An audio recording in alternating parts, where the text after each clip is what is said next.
Welcome aboard, race fans here, and hope you're having a good evening so far. It is the round of Gravis City here for the Panasonic Light Series. Tristan Wilhoit, keeping that consistency going, has a 13-point lead over Kyle Schock Jr. And when you compare the qualifying results for tonight's race, Kyle Schock Jr. has his work cut out for him. Starting way in the back of the field here, he's got to move himself forward. Hopefully Carnage doesn't ensure some disastrous results for this 19 team, especially for the Freeze Racing team in general. And with Cole Scott qualifying well, he could have a great shot at winning. However, it's Sebastian Morandi on the pole here for Curtis Racing in car number 28. Morandi sits 6th in the point standings coming in. He's looking to gain some ground in this championship fight as well. You also have the Southeast cars of Chris Louviere and Yuki Tamura, both showcasing exceptional pace here. Louviere 5th in points, and though Tamura hasn't had the best of starts to be exact, she has showcased what it takes to win one of these races. Found victory lane earlier this year, running 10th in the point standings here. Could be fun to see, really, but track position here at this track is going to be key. It is expected to be a one-stop race coming in, and really, if the crew can make some fine adjustments, that could really help some drivers out a ton. It'll be interesting to see where drivers will come and go in this race, whether good pit stops will happen or bad ones here, but let's take you over to trackside. Everybody's got their cars within their grid spot, so everybody's set to go here. Sebastian Morandi will lead the field down in just a handful of moments, with Yuki Tamura not too far behind, but everybody else just as hungry. And here we go, great launch by Sebastian Morandi, but look right behind him, it's Yuki Tamura coming in hot. Here she goes down on the inside, and she had a magnificent launch off the grid, and here she goes, rocketing her way up front, and just like that, Yuki Tamura is gonna swiftly take the lead away from Sebastian Morandi. But Morandi fights strong on the outside. Wilhoit dropping back a little bit as well, but also Cole Scott luring into the picture as well. But just like that, Morandi's gonna lose out to the second spot to Chris Louviere, and now he's under attack from Cole Scott's number 20. Outside goes the Steak and Shake machine, but watch really that car just dive down on the inside. These lines constantly inversing here at Gravis City, and look at Keith Stevens wanting to make a move around Tristan Wilhoit as the Curtis Racing cars are bundled up together, but the Southeast cars are trying to run away from the rest of the field. Great starts by both the Dodge Chargers as it's Yuki Tamura and Chris Louviere off and away. Not too far behind them though, Jack Benyako trying to chill back there. Dan Luisen, there is Ali Nelson in the 77. Just a lot of names abound here. Carter Friesen trying to find something around Mark Nutt's number 66. But a lot of side-by-side action within this first lap, and really this is the opportunity to gather yourself into a better spot in terms of gaining track position and points. Kyle Schock Jr. did not qualify well in this race. He's already on the move here, passing some drivers left and right. He's got work cut out for him in that Nintendo machine, and if he really wants to gain on Tristan Wilhoit, he's got to really kick in, really go 100% with this Nintendo car if he really wants to put himself into a better championship fight. But just like that, to end lap number 1, the Southeast cars run away right now in 1 and 2 with Cole Scott in hot pursuit in that 3rd spot.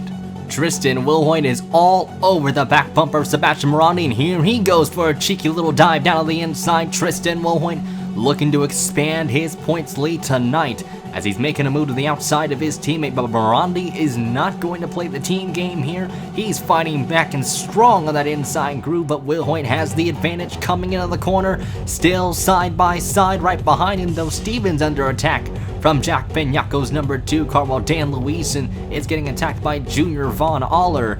But right now though, Morandi holding his ground, gets the outside line momentum. Wilhoit's gonna have to look again. He's right there to the quarter panel, loosens that 28 car up, and Tristan Wilhoit's now side by side, but again couldn't really get the outside line momentum. But really, Tristan Wilhoit's trying to get as much points as he can right now in the top 5, looking for more here. Potentially a race win here tonight, but right now though, they really got to work together to catch that top 3. Patrick Smith with a great run off the final sector, now is going to make a move down to the inside, and that line basically advantageous into the first corner, and Patrick Smith with a swift overtake around John Lathervine. But now that 16 is going to be under attack from Alexa Lake's number 3 car, and Lake comes into this race third in the point standing, so she's gotta get a move on. But also Yoshiko Sakamoto not too far behind that 3 car as well, so they're gonna try and maybe work together here to see what they can do around John Lathervine. And Ravine's a little bit of an aggressive driver to be exact, as now Alexa Lake getting a little bit creative here, but Sakamoto's looking to the outside of that number 3, late on the brakes goes Lake, slides into the corner, pushes up the hill, and made a little bit of contact between the two of them. And luckily no tire rub looking from both cars to be exact.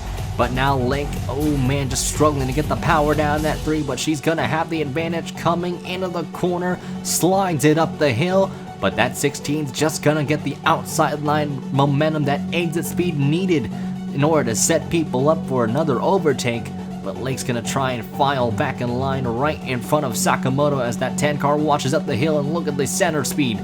Lake's able to get in that Sabersport machine, but just not able to really find something around that Chili's machine. But again, gonna make another lunge as, ooh man, a wide corner, a little bit of a slippy, slidey car for Ravine, a little bit of a loose handling race car, and Lake's gonna easily propel upwards in that track position that 3 car really needs in this race. That's gonna put, I believe, up to the 16th spot as a result. Just near the outskirts of the top 20, we've got some fantastic battles going on. Jonathan Phillips, then you got Diego Yepes, Xavier Rain Jr., and Peter Onjek. 4-way battle looks for the 21st spot, and Peter able to really close in on the two of them. He actually might get 2 birds of 1 stone here in that Dollar General Honda. And Peter Onjek's gonna propel himself forwards just like that. Easy overtake by the 32 there. And Peter Onjek's gonna shuffle in right behind that number 12 for the time being. As we mentioned, Sakamoto having a pretty solid run. Patrick Smith on the attack on the 27 here. Not able to really find the momentum coming into the corner, but Patrick Smith trying to propel himself forwards as well. I'm going to say that word quite a lot here tonight, but really right now, the top 10 remaining pretty chill for the time being. I think a lot of drivers are really waiting for pit stops. They're hoping their competitors make a mistake, but right now, Yuki Tamura is looking flawless here as of lap number 4 here tonight. Luisen has caught the slipstream of Keith Stevens' number 6 car, but even so, this is an impressive run for a team that wasn't expected to do good this season. And now Luisen now looking to see if he can make a move down the inside. Yes, he will. Peaks low, but Stevens on the defensive there, pinches him into the corner, and Luisen's gonna have to find another method to get around that Trans Am machine. But now to the outside goes the DuPont car. He's going to get a little bit creative here and watch the lines inverse. Late brakes for the 80 car, able to clear him off the corner, but look at Keith Stevens putting the fight back. Karenko, you see in the background, he has lured himself inside the top 10. He is now making a move underneath Junior Von Aller as well. And here goes the 62, way deep into the corner there, but able to really get the nose right next to the 96, and now they're side by side. And Karenko's gonna have the advantage off the corner, a little bit of a slip and slide from Junior Von Aller, and that's gonna cost him a lot of momentum because here comes Ali Nelson's Jack Daniels machine. Through the final few sectors, you can just tell that Jack Daniels car up to speed, and has now also caught the slipstream of Junior Von Aller. He's going to be a sitting duck here. Nelson's going to move down on the inside, and what a brave move into turn 1. Late on the brakes goes Nelson. Oh, Mark Nutt sliding up the hill. Look at Carter Friesen pressuring that Castrol machine. He wants to get 2 birds with 1 stone. He's actually going to try and make it 3 wide coming into turn number 2. Oh man, can they make it stick? Sliding up the hill, all of them giving each other space. And a phenomenal move by Carter Friesen. He gets around Junior Von Aller, and that's going to allow Christopher Cox and Patrick Smith to close in on the two of them as well. But Carter Friesen now trying to get on the attack here, and they are just outside that top 10. And Carter Friesen's going to file back in line, hoping for Nutt to make a mistake. Patrick Smith, oh, made a mistake, also following Junior Von Aller's path. And Christopher Cox said, thank you, I'm going to run away from you guys for the time being, as that allows Alexa Lake to reel in the 96 and the 04 alike. But this mid-pack just very ferocious here in Gravis City. And Alexa Lake just kind of stalled in line. Kyle Shock Jr. not able to really capitalize. He's in the 28th spot, so really they've got to get a move on here. And this is kind of a shame for that Freeze Racing. They really need that 19 to get up there in terms of the championship, but Will Hoyt doing so good, this isn't really looking too pretty for them. But Patrick Smith still holding his ground the inside. Junior Von Aller, oh, and they collide. Both of them spin. Lake spins. Oh, and that's Sakamoto as well. Oh my goodness. All of them are just spinning about. More cars spinning. It looks to be Canada and Austin James also spinning in the background as well. So a lot of cars finding themselves in trouble in that very same corner. And it all started when Patrick Smith and Aller collided. It looked like the 9 car hit the wall for a little bit of a tap. But Lake's got a lot of front end damage to her Saba Sport machine. Couldn't quite say that correctly. But even so, severe damage in the championship fight. And a bad qualifying result can lead to a bad end product like this. So these two were side by side coming towards the fast right-hander, and in slow motion Patrick Smith does whip the car around in a weird angle trying to get into the corner, both trying to make the corner such a tight area, but both collide in the same spot. Lake spins just following them as well as Sakamoto. And you see, I think Canada and the others, they just kind of follow into the same path. Watch that 35. He's gonna looks like he just drove it in way too deep, overcooked the corner, and James just followed in suit. But for other drivers, Kyle Shock Jr., really huge sigh of relief. That's basically 5 free positions just like that for him in terms of the championship fight, as well as other drivers coming in for repair, such as Junior Van Aller. So this is a big sigh of relief. A close shave for that Nintendo machine, but for really Lake, this is horrifying to see. Tamora, Louvier, and Scott, your top 3, but now look at Scott. Huge head of steam off turn 1, and now it's gonna try and set him up for the future set of corners. And Cole Scott, the youngster, looking for a lot more in that Steak and Shake car. A huge dive down the bottom, able to get the center off, and he's gonna separate that Southeast train and puts Cole Scott up to the runner-up spot. Louvier's gonna drop to 3rd, and that battle didn't last too long. They really are trying to run away from Morandi and Will Hoyt here, so they're gonna try and do what they can, but Cole Scott able to move himself forward. He's probably saved those tires better than Louvier, and the matter at hand is, does he have enough momentum to really get around Yuki Tamura? It's a big train of cars from 28th on back. Patrick Smith with that back-end damage, it is hurting that car aerodynamically, and to say that would be an understatement, because here comes car number 9 down to the outside. That is Kevin Moore. Then Skylar Johnson not too far behind. There's also Adkins and Canada also trying to close in on all of them there, in a little bit of a wide corner by Adkins, 3 wide, and ooh, Canada really pressed the issue there. They all rub fenders, made some contact, and Skylar Johnson's gonna hold her ground down the inside. Canada still having to go the long way around, and into the corner they're gonna go. A big send by Canada once again. Atkins still in the middle, and Skylar Johnson now on the top side. They're still 3 wide down the backstretch, really this straightaway. And coming into the corner they're gonna go. It's just all clumped up together, all so close. Austin James, despite the damage he's gotten, and they're just slipping and sliding, those tires just kind of dying on them here. A couple of them also sliding them due to the accident with Patrick Smith and Junior Von Aller. But now they've reduced it back down to 2 wide. Skylar Johnson's gonna try and have the outside line run kicked in for her number 61, and she'll be able to do so for the time being, while Canada is gonna be right on her heels for the time being. But Canada though, oh, it looked like he wanted to make a move there. Yes, he will this time around. He's actually gonna look again, this time on the 61, and into the corner goes Canada. Austin James gonna try and follow in line behind the 35.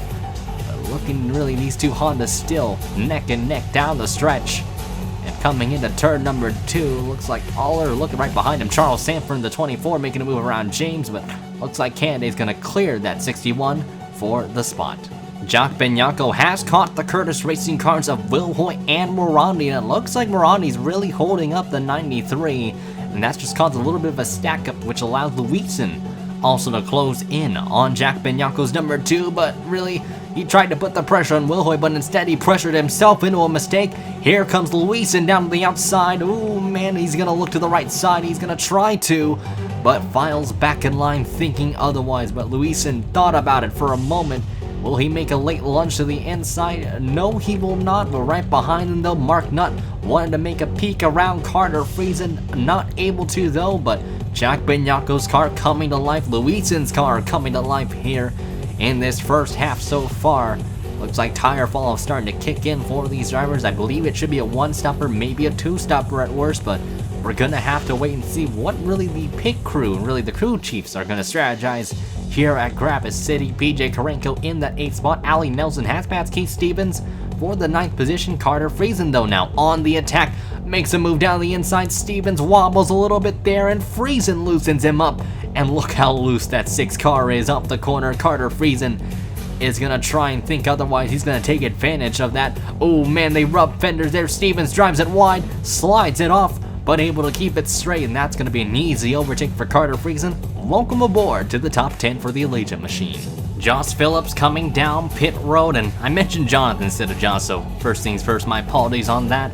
But he's going to be one of the first drivers to come down pit roads. It looks like we might get a one-stopper in this race, so this is going to be crucial for the pit crews to make the best adjustments they can. If your car's too tight, make some adjustments to loosen it up, and vice versa. If you need some good long run speed, you're gonna need it definitely here, but right now, a rundown of the top 10. We've got Yuki Tamura in the first position with Cole Scott running in second, but Chris Louvier is gonna try and challenge back as Cole Scott stumbled into the corner, and the Southeast cars putting on a clinic here today. Though Cole Scott's looking to be the party pooper out of all those drivers so far, but really Chris Louvier is going to help out Tamura quite a lot as Louvier advances himself up to the 2nd spot. Cole Scott now in 3rd thanks to that battle, as Tristan Wilhoit trying to find around Morandi, that's for 4th and 5th here. Jack Benyako 6th, Dan Louisen in 7th, PJ Karenko in 8th, Ali Nelson 9th, and Carter Friesen your top 10.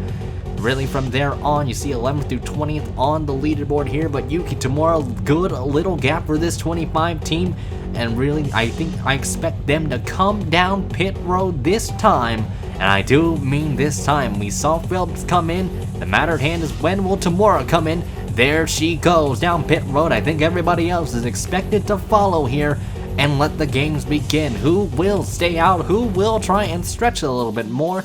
It doesn't really look like we're going to have anybody play it bold. Carter Friesen actually will be the one driver to do so. Cox as well. And also Peter Onjak. So they're hoping the overcut strategy works, while these drivers are just kind of following their strategy calls here, hoping the undercut works out here. With them a little bit far back though, I don't think they expect them to overcut them unless their pit stops are relatively good. Lightning fast speed to be exact. But you see a couple drivers, they're going to stretch it out an extra lap or so. I don't expect them to go further on than that. Yuki Tamura though, everybody going for the 4-tire stop. Oh, a little bit of a stumble. Oh, wow, she just ran into the back end of Sebastian Morandi's number 28. Out of the positioning she got out of, or just the bad exit speed she got there, that really screwed her up, and she's got some front end damage to her machine. Chris Louvier comes out 2nd. There is Cole Scott in 3rd. Will Hoyt comes out 4th. Morandi in 5th. He has some back end damage to his Wilson Security number 28. And now Jack Benyako's going to take advantage. I think Morandi's car really struggling. Look how slow that car is off the corner. Not able to get up to speed here.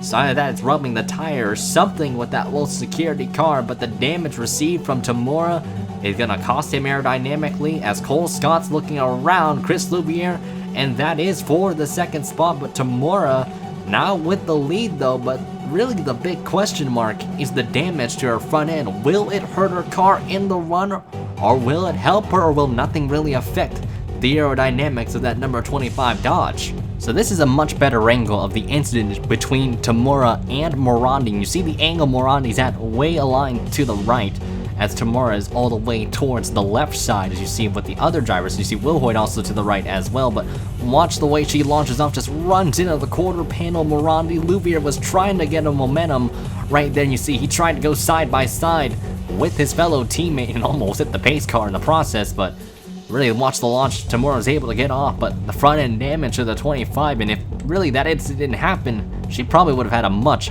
larger lead. But you see Louvier just tried to dive down the bottom, but just really Tamura able to get the momentum off the corner as Louvier had to lift quite a ton, and that allowed Cole Scott to really pounce on that 37. But Again, the question mark is how much of an impact will that damage have on Tamura, but for now, she's your race leader. Carter Friesen now coming out of his stall as we expected Tamura to be the leader after the cycle here. The drone having a fun time over there, but there's Carter Friesen's really zero car here coming off pit road right in front of PJ Karenko's number 62 and ahead of Sebastian Morandi. As we noted, Morandi didn't have a good launch off pit road and the back end damage looking to maybe hurt that Wilson security car here.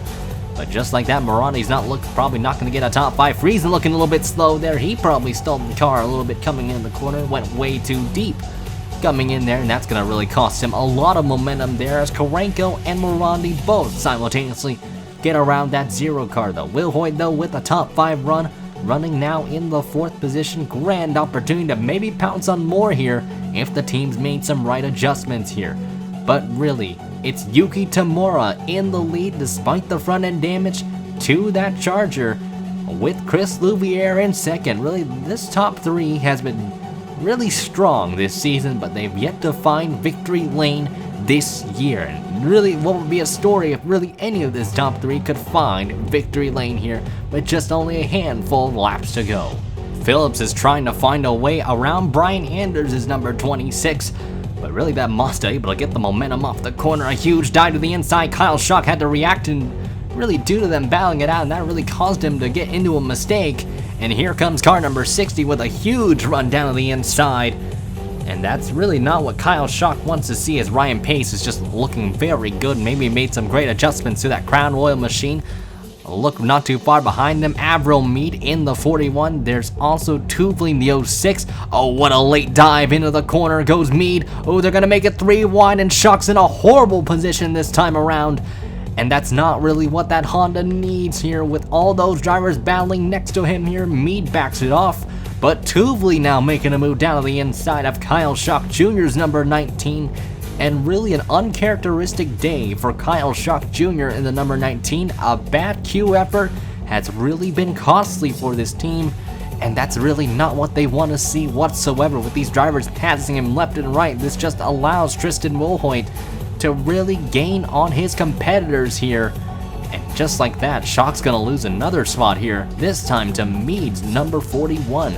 But there you see Mark Nutt making a move around the 53 as well. Peter Onjak's been on a good charge today. He's up towards the 13th spot. Actually make that 12th, I believe, as he just got around the number 66 of Mark Nutt. But Christopher Cox not too far behind and really in front of Peter Onjak's number 32. But again, a splendid day for him, but Carter Friesen getting pressured by Dan Luisen. Luisen now making a move down the inside with Friesen. Remember, making that overcut maneuver work as Friesen slides off the corner loose off there, getting some wheel spin from that Allegiant machine, but Dan Luisen easily passes that number 0 car with ease. Look at Irvine making a move to the outside of Carter Friesen. The Pontiacs are really duking it out here. Christopher Cox, huge head of steam. Peter Onjak's gonna go 3 wide coming into turn 1. Really brave move by Peter. Can he make it stick is the big question. Into turn 1, Friesen sends it in deep. Cox sends it in deep. Man, Onjak sent it in deep as well, and they're still 3 wide, but Friesen not able to really find a nose underneath Christopher Cox's Rockstar car. But Peter Onjak, how about that for the Dollar General machine? That's one way to make an impression, as he just muscled his way around Christopher Cox and Carter Friesen alike. One of the biggest losers out of pit stops and really track position in general is Allie Nelson and Keith Stevens. They're Nelson in 36th, Stevens in 35th. Both of them had issues with their pit stops, and just look at the consequences that really occurred thanks to those bad pit stops. And as a result, they're not really gonna have good point stays out of this, and really a shame because these guys are running inside the top 10 and top 15 range throughout the day. Schock Jr. just in that 21st spot, really just hoping to gain some ground. We've got a car blowing up right in front of the 19, and that's Mead blowing up, and it looks like Tuvlin found the outside wall. Big wallop into the barrier, and that's gonna cost the 06 a lot of spots, and that's gonna cost Mead a lot of spots. And just like that, the 41 car is gonna be out of the race here with only a few laps to go. Charles Sanford would also have his fair share of issues, as he would hit Elijah Innes and really into the outside wall with the number 24, heavy left side damage to the Coca-Cola machine. And although Sanford was running near the top 25, it looks like it's not going to be the destination that he will end up here tonight. We've got another issue on the track, and it's Christopher Cox's number 27. So Kyle Schuck Jr. able to get 2 spots just like that. That's going to help him really, I guess, bandage the wound for that Nintendo machine. But really a tough break for Christopher Cox, a solid top 15 effort. But a tire failure on that Rockstar Energy machine is going to mire him backwards here. You can just tell he's just limping the car here. And it's so slow coming into the corner. He about almost hit the wall. He's actually going to kiss it a little bit there. But even so, heartbreak for Cox. Tamura hasn't really been able to run away from Chris Louviere and Cole Scott. This is a concerning factor for this 25. But Chris Louviere's car has come to life. Cole Scott's car has come to life as well. Huge head of steam down the front stretch. And Louviere, will he make a peek down to the inside? He's looking for a little bit. And now he's on the quarter pan of Tamura. A little bit of a slip up from the 25. And Louviere is just hounding that back bumper of Yuki. Another move down to the inside, looks to the right side, Louviere dives it into the corner, Tamura's gonna slide up, and Chris Louviere is gonna take the lead away from Yuki Tamura with 7 laps to go, and I think it really comes to show the damage playing a factor for this 25 team, and that really might have cost Yuki the race potentially, but even so, Louviere's car just looking like a different level here, really that speed coming to life here. Cole Scott though has just closed in on this top 2 as well, so this really could get dicey, but Tamura now on the defensive and also on the offensive here. She's kind of stuck in a sandwich between these 2 drivers. Cole Scott just trying to really be opportunistic here, but she is certainly not going to give up without a fight here. She is on the back bumper of Louviere once again here, and the matter at hand is, will she make a move back to the inside of Chris?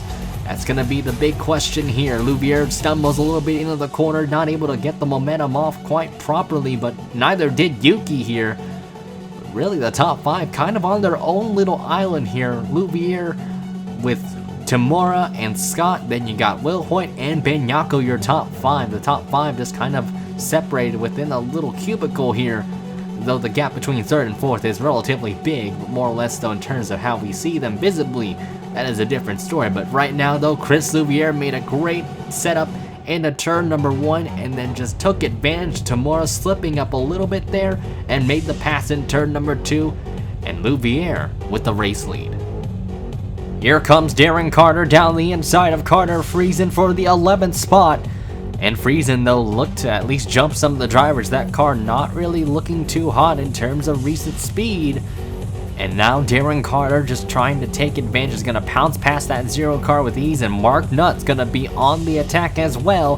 Not too far behind Friesen. Here he goes, he's going to make a peek down to the inside, late on the brakes. Friesen stumbles a little bit, and here comes Mark Nutt trying to muscle his way around Carter there, and it looks like Friesen's going to lose out here to Mark Nutt, while the other Carter, Darren Carter to be exact, is looking to try and catch John Lotharavine in that number 16, so at 66, able to easily clear that 0 for the time being. You see not too far behind him, Diego Yepes, a couple of other notables there, all trying to catch him as well. So this battle for the top 10 not really heating down a little bit. Instead, it's actually heating up here. So Peter Onjak looking for that 8th position on Luisen, and it could be interesting to see what Peter Onjak can do here. He's really been on a good climb here today. He's had a great adjustments to that Dollar General Honda.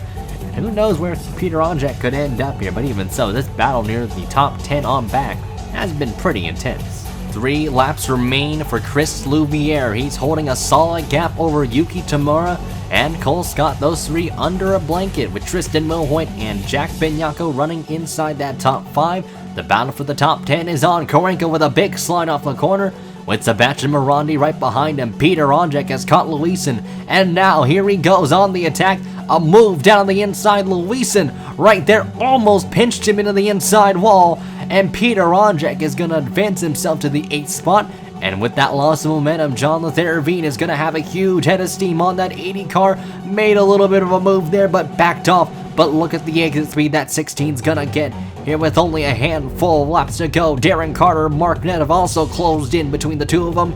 And this battle for 9th on back is going to be very intense as Irvine drives it deep into the corner. A great pass, a brilliant pass there by John Ravine, and here comes Darren Carter and Mark Nutt to spoil the party. They want to put themselves inside the top 10, but Irvine is now shutting the door on Luisen. Luisen, though, on the back bumper. Carter and the others, they're just kind of waiting for an opportunity to open up if they want to get around that Chili's machine. But even so, what a brilliant pass, with showcasing that aggression from that Trans Am abound, and not around a fellow Trans Am driver to be exact.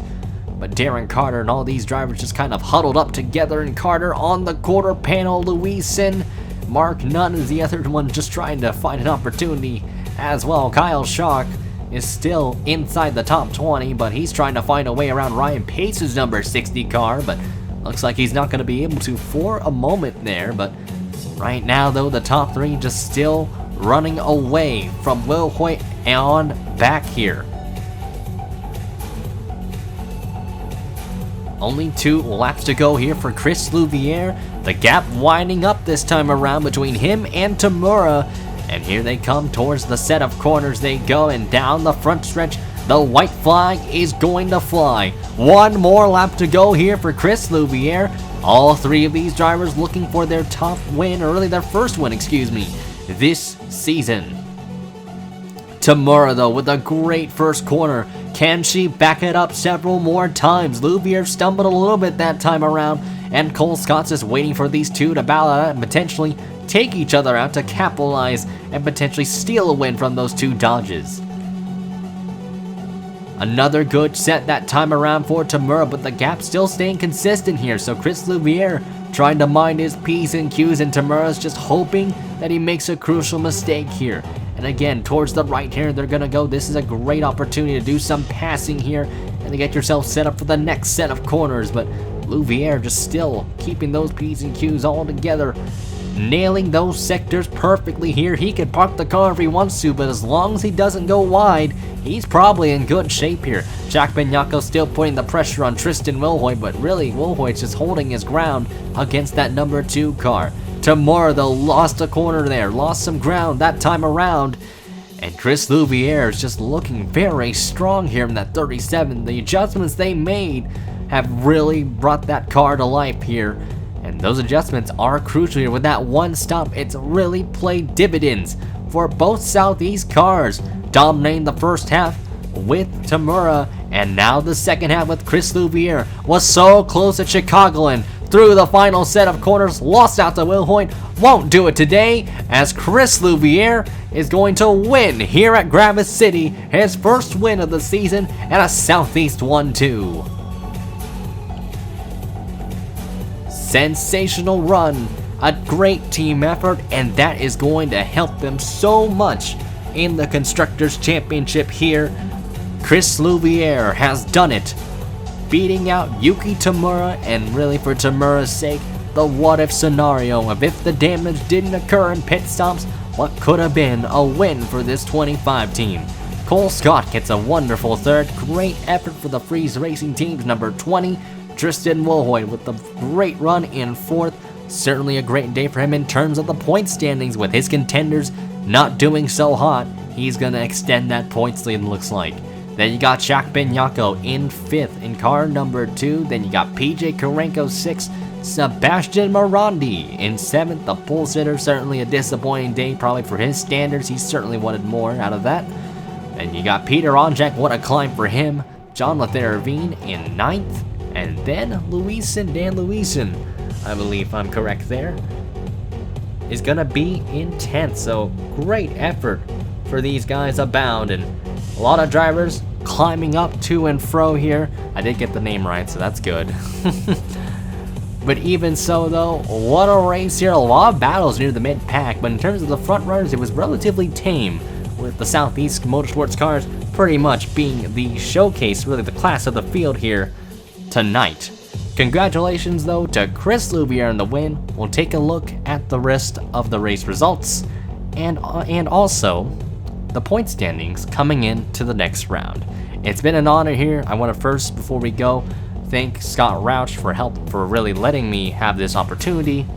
And it is such an honor. As you can see, time has stood still. Again, an honor to do this. Hopefully we do more of these in the future, or at least I do more of these in the future, but even so, again, thank you all for watching.